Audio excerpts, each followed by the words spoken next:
வணக்கம் இனிய உலக தமிழ் மக்களே. நாங்கள் எங்கே நிற்கிறோம்னா தெல்லிப்பளை ஆதார வைத்தியசாலை இருந்து கொண்டிருக்கிறோம். இங்கே வந்து இன்றைக்கு ஒரு முக்கியமான நிகழ்வு நடைபெற்றிருக்கிறது.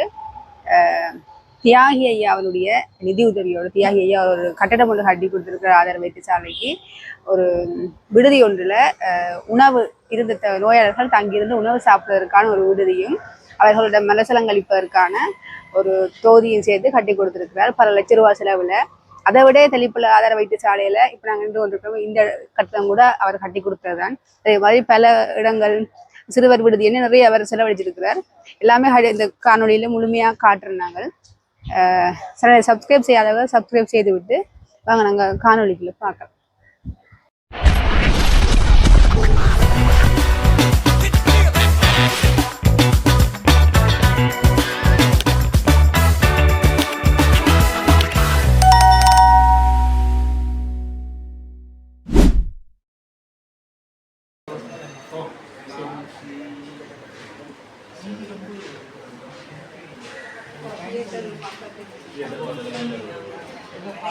Anesthesia இருக்கு அதனால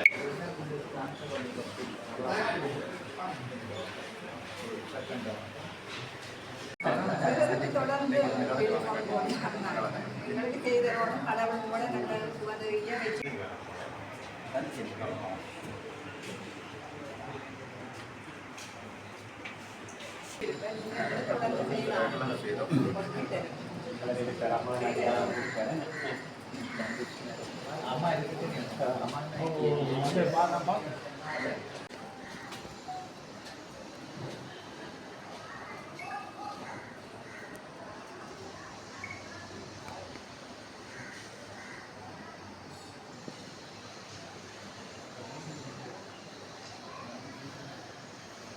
நன்றி. முதலில் திருச்சியில் வருகிறார்கள்.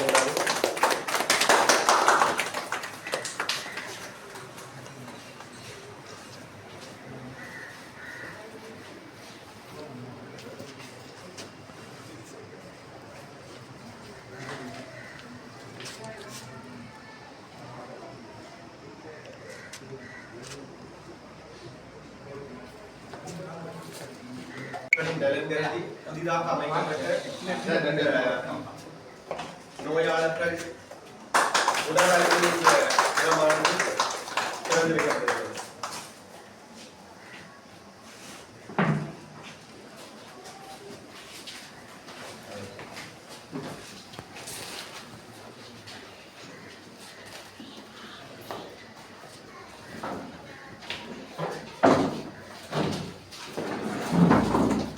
தன் மனதால் கேட்டிருந்தார். அவர் நீண்ட காலமாக இங்கே சிகிச்சை பெற்றிருக்கின்றார்.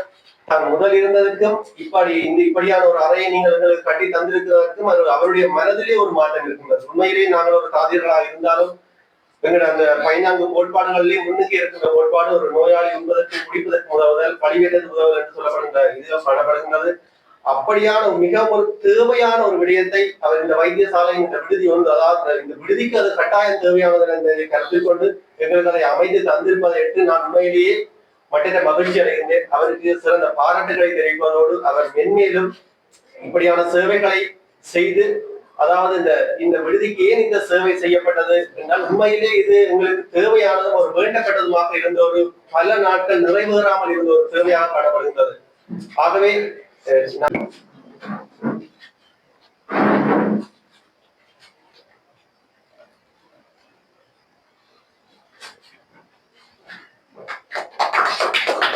தொடர்ந்து பொன்னாடை போட்டு கௌரவிக்கிறோம்.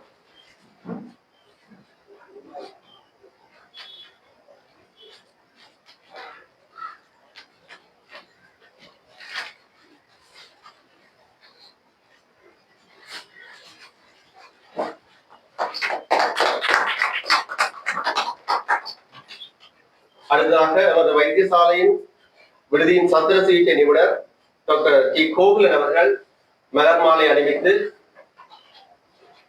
அவருக்குரிய பொன்னான வரிகளால் அச்சிடப்பட்ட வாழ்த்து பாமாலையை விடுதி பொறுப்பு தாதி உத்தியத்தர் அன்பர் சமாஸ் அவர்களால் அதை பாராயணம் செய்யப்பட்டு வழங்கப்படும்.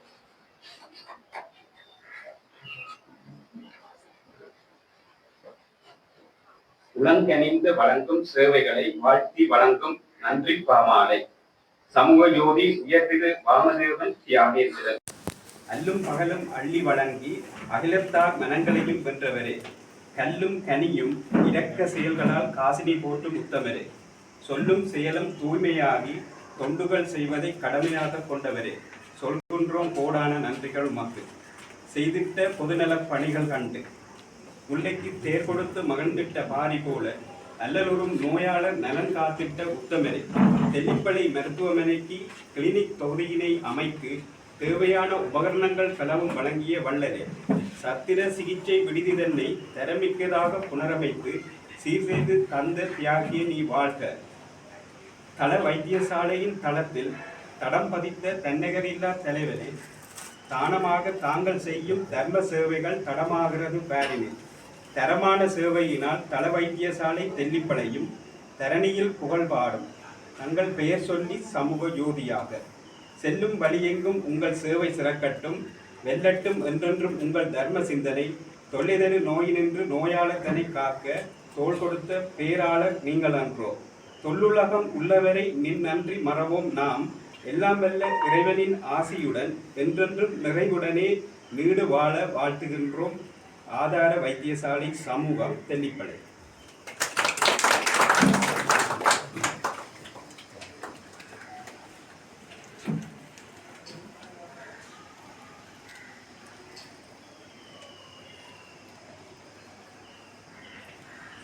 நன்றி. தொடர்ந்து நமது வைத்தியசாலையின் மகப்பேற்று வைத்திய நிபுணர் டாக்டர் சிவகரன் ஐயா அவர்களை மலர் மாலை அணிந்து கௌரவிக்குமாறு.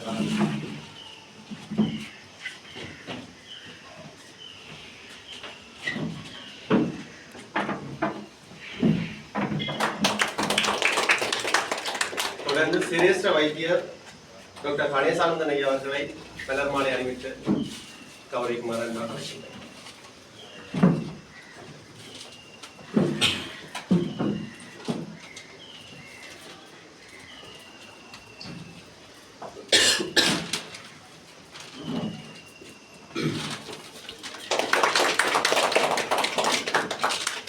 தொடர்ந்து நமது வைத்தியசாலையின் தாதிய பரிவாரகி திருமதி சரோஜினி தேவி ஜீவானந்தர் அவர்களை பலன் சென்று கொடுத்து கௌரவிக்குமாறு என்று அழைக்கின்றனர்.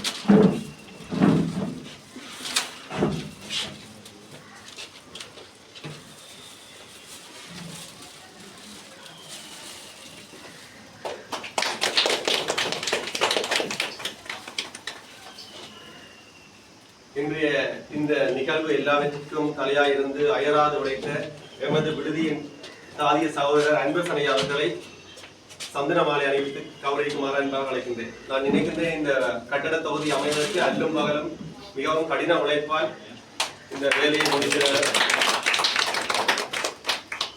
தொடர்ந்து எமது வைத்தியசாலையின் மேற்பார்வையாளர் பரமானந்தகுமார் அவர்களை சந்தன மாலை அணிவித்து கௌரவிக்குமாறு என்பதாக அழைக்கின்றேன்.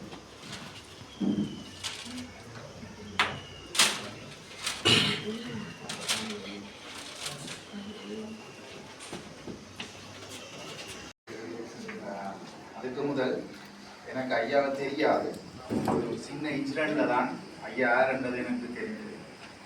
என்னுடைய கேஷுவாலிட்டிக்கு ஒரு பேஷண்ட் துபாயில் இருந்து அந்த பேஷண்ட் அங்கே துபாயில் வேலை ஒன்று கேட்க விழுந்து பேரலைசிஸ் ஆகிடுது. அப்போ பேரலைசிஸ் ஆனால் அங்கே எல்லாருமே கைவிட்டுட்டினோம். அந்த கம்பெனியும் ஒரு 3 months அங்கே வச்சு பார்த்துட்டு அதுக்கு மீது அவங்களால பார்க்கலான்னு கையை விட்டுருக்கோம். ஃபேமிலி மெம்பர்ஸுக்காக இங்கே புடிங்கிட்டு வரணும். ஆனால் அவைக்கு சரியான ஒரு வரணக்கோட்டின் கீழ் உள்ள ஃபேமிலி அவைக்கு அவரை இங்கே கொண்டு வருகிறார். வச்சு தவிர அந்த பேஷனுக்கு ஏதாவது ஒன்று நடந்தால் சடலத்தை இங்கே கொண்டு வரன்றது நினைத்து பார்க்க முடியாத செலவீனம். அப்போ அவர்கள் ஏதாவது நடக்க முதல் அந்த பேஷனை இங்கே கொண்டு வரணுன்றதுக்காண்டி ஐயாட்ட உதவி கேட்டிருக்கிறோம். அது கிட்டத்தட்ட 1.5 வருடத்துக்கு முதல் எனக்கு ஐயாவுக்கு ஞாபகம் இருக்குமோ தெரியல, ஐயா நிறைய செய்ததை மறந்துட்டாருன்னு சொன்னேன். அப்போ அந்த பேஷண்ட் ஒரு கிட்டத்தட்ட அந்த காலத்தில் 1 million செலவழித்து அந்த பேஷண்டை இங்கே கொண்டு வந்து ட்ரான்ஸ்ஃபர் பண்ணி நாங்கள் அதில் இங்கே போய் பார்த்துனாங்க. துரதிருஷ்டவசமாக குறிப்பிட்ட சில நாட்களில் அந்த பேஷண்ட் இறந்துட்டார். ஆனால் அந்த குடும்பத்திற்கு அவர் தனது இறுதி காலத்தில் தனது இறுதி காலங்களை குடும்பத்துடன் செலவழிக்கக்கூடியதாகவும் அவரது இறுதி கடமைகளை தனது சொந்த இடத்திலேயே பிள்ளைகளால் செய்யக்கூடிய அளவுக்கு ஒரு மனிதனுக்கு இறந்து கடைசியாக வாழ்க்கையின் கடைசியிலே நடக்க வேண்டிய மிக ஒரு முக்கியமான சடங்கை செய்வதற்குரிய அந்த ஒழுங்கை அவர் ஏற்படுத்தி கொடுத்திருந்தார். எனக்கு அதுக்கு பிறகுதான் இவரை அப்போ எனக்கு முதல் ஒரு வைத்தியர் தான் அதை அரேஞ்ச் பண்ணி கொடுத்தவர். அவர் இப்பொழுது இங்கே இல்லை. அந்த வைத்தியர் தான் சொன்னார், இப்படி டிசிடி என்ற ஒரு இன்ஸ்டிடியூஷன் ஒன்று இருக்குது, அதுக்கு ஐயா தான் தலைவராக இருக்கிறார், அவர் தான் இப்படியான விஷயங்களை செய்து வந்தார். நான் அதுக்கு பிறகுதான் எங்களோட மூகைக்கு சின்ன சின்ன போர்டு எல்லாம் இருக்கும், பார்த்தால் யாரென்று பார்த்தால் அதுக்குள்ள டிசிடி என்று இருக்கும். அதுக்கு பிறகுதான் எனக்கு தெரியும். அப்போ அந்த மூட்டம் தான் எங்களோட அன்பு மாஸ்டரும் இப்படி எங்களுக்கு இப்படி ஒரு தேவை ஒன்று இருக்குது, இதை செய்ய வேணுமென்று கதைச்சு ஐயா ஓமன்று சொல்லி இதை தொடங்கின பிறகு நிறைய பிரச்சனைகள் ஐயாவுக்கும் வந்தபடியால் நாட்டிலேயும் சில பிரச்சனைகள் வந்தபடியால் இதை கண்டினியூ பண்ண முடியல. அன்பரசன் மாஸ்டர் காலவ நேரம் ஐயாட்ட போய் ஐயாவுக்கு விளங்கப்படுத்தி ஒரு மாதிரி இதை செய்து முடிக்கணுமென்று என்னுடைய அடிக்கடி கதைப்பார், ஐயாவோட கதைப்பார், எம்எஸோட கதைப்பார், எல்லாமே ஓடி திரிஞ்சு அதை செய்து முடித்த அன்பரசனுக்கு என்னுடைய நன்றிகளை தெரிவித்துக் கொள்கிறேன். அதே மாதிரி ஐயாவும் ஒரு சில காரணங்களுக்காக ஐயா இந்த மனநிலை பாதிக்கப்பட்டிருந்த நேரத்தில் ஐயா இதை செய்யணுமோன்ற ஒரு எல்லாருக்குமே விரும்புகிறேன். எங்களோட எம்எஸ் சொன்ன மாதிரி நீங்கள் ஒரு நல்ல வேலையை சமுதாயத்தில் செய்து கொண்டிருக்கீங்க, உங்களுக்கு கல்லறையில் விளைவிக்க நீங்கள் உங்களை அடுத்த ஒரு கேள்வி ஒன்று வரும், இதை நான் செய்ய வேணுமா, இது செய்கிறதால எனக்கு என்ன பிரயோசனம், எனக்கு கடைசியாக கிடைக்கிறது இப்படியான வார்த்தைகள் தானே. அந்த ஒரு மனநிலை ஐயாவும் இதை கொஞ்சம் விட்டா என்னன்ற ஒரு எழுதி வந்தது. அதுக்கு பிறகுதான் அன்பரசன் தன்னால் முடிஞ்ச அளவுக்கு ஐயாவோட போய் கதைச்சு இதை செய்விச்சவர். அந்த விடயத்தில் இதை பேஷனுக்கு ஒருங்கிணைச்சு கொடுத்ததுல அன்பரசனுக்கும் ஐயாவுக்கும் மிகப்பெரிய நன்றிகள். அதை விட ஐயா ஒரு குறை ஒன்று சொன்னவர், எங்களுக்கு முதல் கட்டி தந்த கட்டடங்கள் அவ்வளவு வடிவாக மெயின்டைன் பண்ணப்படையில்லைன்றது எனக்கு தெரியல, அது எப்போ எங்கே போய் பார்த்த வேண்டும். ஆனால் இந்த தற்பொழுது எல்லாமே நல்ல கிளீனாக தான் இருக்குது. உதாரணத்துக்கு எங்களோட அனஸ்தட்டிக் மேடம் இருக்கா, எங்களோட அனஸ்தட்டிக் டிபார்ட்மெண்ட் எங்களை அங்கால இருக்கிற தொகுதி வந்து ஐயா தான் கட்டி தந்துருக்கிறேன். நீங்கள் போய்க்க அதை கட்டாயம் போகணும், அது அவ்வளவு நீட்டாகவும் நாங்கள் இன்றைக்கும் அதை யூஸ் பண்ணியிருக்கிற மீட்டிங்கள் எல்லாருக்குமே அந்த மீட்டிங்குக்கு யூஸ் பண்ணி கொண்டிருக்கிறோம். அப்போ நீங்கள் வந்தது மேபி அந்த நேரங்களில் ஒரு சில குறைபாடுகள் இருந்திருக்கலாம், ஆனால் நாங்கள் இயன்றளவு அதை மெயின்டைன் பண்ணுறதுக்குரிய வேலைகளை நாங்கள் செய்வோம். அதுக்குரிய உறுதியையும் இதையும் நாங்கள் தரம் ஐயாவும் இருக்கிறவங்க எம்எஸ் ஐயாவும் அதை நாங்கள் பார்த்துக்கொள்வோம். நீங்கள் தார எந்த ஒரு சதமுமே அநியாயமாக்காமல் நாங்கள் பேஷண்ட்டுக்கு தொடர்ந்து நீண்ட கால சேவை வழங்கக்கூடிய அளவில் அதை பார்த்துக்கொள்வோம். எண்ணம் உங்களிடம் இருந்து நிறைய இது மாதிரியான தேவைகளை நாங்கள் எதிர்பார்த்து கொண்டிருக்கிறோம். ஆனால் நீங்கள் செலவழிக்கின்ற ஒவ்வொரு சதமுமே இங்கே எங்களோட சமுதாயத்தை சேர்ந்த நோயாளர்களுக்கு கட்டாயம் போய் சேரும், அதை நாங்கள் உறுதிப்படுத்திக் கொள்வோம். தேங்க்யூ. இன்றைய இந்நாளில் வைத்தியசாலையில் ஆண்கள் சத்திர சிகிச்சை பகுதிக்குரிய பொறுப்புமொழி கட்டிடத்தையும் நிர்மாணித்து விருதினில் புனருத்தாரண பணிகளையும் நிறைவேற்றி கொடுத்த எங்கள் மதிப்புக்குரிய சமூக சேவையின் சிகரமாக மெழுந்து கொண்டிருக்கின்ற கொடைவள்ளல் திரு வாமதேவன் தியாகேந்திரன் ஐயா அவர்களுக்கு இவ்வைத்தியசாலை சமூகம் சார்பாகவும் இவ்வைத்தியசாலையில் சிகிச்சை பெறும் நோயாளர்கள் சார்பாகவும் உளமார்ந்த நன்றிகளை தெரிவித்துக் கொள்கின்றோம். அத்துடன் இவ்வைத்தியசாலைக்கு கடந்த காலங்களில் ஆற்றிய பணிகளான கிளினிக் சென்டர், அத்துடன் இவ்வைத்தியசாலைக்கு காணி கொள்வனவு, அத்துடன் புற்றுநோய் வைத்தியசாலைக்கு ஆன உதவிகள், இன்னும் தொடர்ச்சியான மருத்துவ உபகரணங்களின் பங்களிப்பு, ஐயாவின் பங்களிப்பு மற்றும் சத்திர சிகிச்சை கூடத்தினுடைய அனஸ்தட்டிக் பில்டிங்குரிய நிர்மாணித்து அப்படியான பல சேவைகளை வந்து இவ்வைத்தியசாலைக்கு வழங்கியுள்ளார். இத்துடன் இவரது சேவை வடக்கு மாகாணத்துக்கு மட்டுமல்லாமல் இலங்கையில் வெப்பாகத்திலும் இந்தியாவில் கூட இவரது சேவை வந்து இடம்பெற்றிருக்கின்றது. கலைத்துறைக்கு முக்கியமாக அண்மையிலும் இடம்பெற்றிருக்கின்றது. அத்துடன் இவரது சமூக சேவையானது கிட்டத்தட்ட எல்லா துறைகளிலும், கிட்டத்தட்ட கல்வி, சுகாதாரம், கலைத்துறை, சமூக கலாச்சாரம், சமயத்துறை என பல துறைகளிலும் கிட்டத்தட்ட தனி மனிதர்களுக்கான உதவிகள் தொடங்கி அமைப்புகள், பொது அமைப்புகள் என்று பலவற்றிலும் இவரது சமூக சேவை தொடர்ச்சியாக இடம்பெற்று வருகிறது. ஆகவே கொடைவள்ளல் உயர்திரு வாமதேவன் தியாகேந்திரன் ஐயா அவர்களின் உன்னத சமூக சேவைகளை என்றும் நாம் மனதில் நிறுத்தி அவர்களுக்கு எமது வைத்தியசாலை சார்பாக உளமார்ந்த நன்றிகள் தெரிவித்துக் கொள்கின்றோம். அத்துடன் சத்திர சிகிச்சை விடுதியின் அழைப்பை ஏற்று இங்கு வருகை தந்து இந்நிகழ்வை சிறப்பித்த வைத்திய அமைச்சர் அவர்களுக்கு நன்றிகளை தெரிவித்துக் கொள்வதுடன் மேலும் எமது அழைப்பை ஏற்று வருகை தந்து இந்நிகழ்வை சிறப்பித்த வைத்திய நிபுணர்கள், வைத்திய உத்தியோகத்தர்கள், சாதிய பணிப்பாளர்கள், விடுதி பொறுப்பு சாதிய உத்தியோகத்தர்கள்,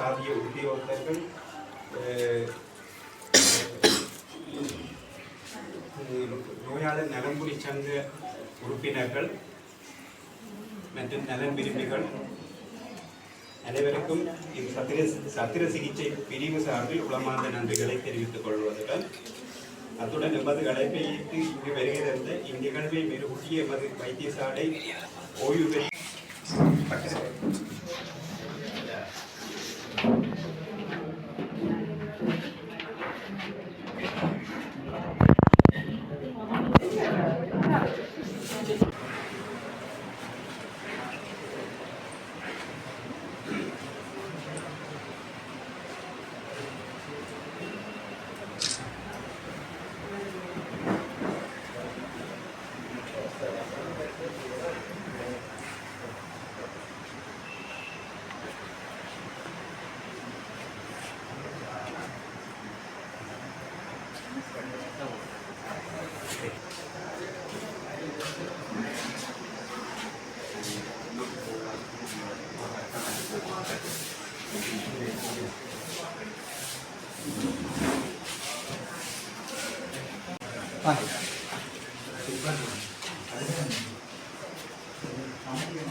கேண்டில் ஒன்று பிடிக்க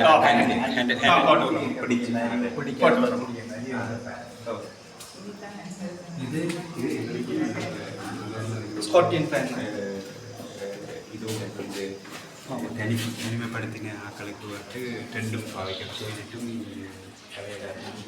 ரெண்டும் இருக்கு.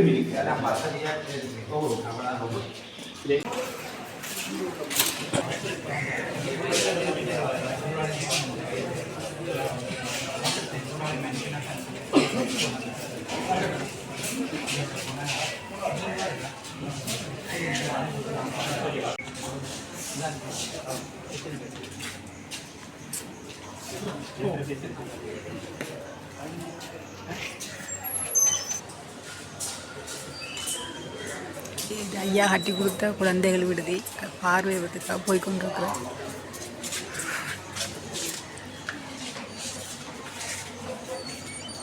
உள்ளே விடுதியை பார்வையிட்டு இப்போ ஐயா வெளியில் வார